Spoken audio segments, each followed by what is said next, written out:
Isa lang? Tungaon man, pwede na siya. Tungaon ni mo pag-atak? Oo. Oh, pwede ra. Tunga lang man ang manok. 0.5 raman. Kana 10 din na siya. 1 ml. 1 ml to 10 cc. Pwede ka tunga lang. Katunga ra. Pwede. Isa ni mo kay ml?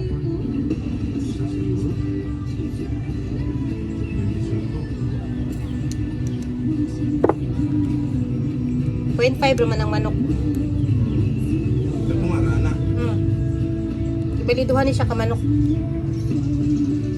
Ayan, nagutag sila pingbe. Pero kung halimbawa, pwede mo na mga tulukan daw, di pa mo siya. O, di pa man?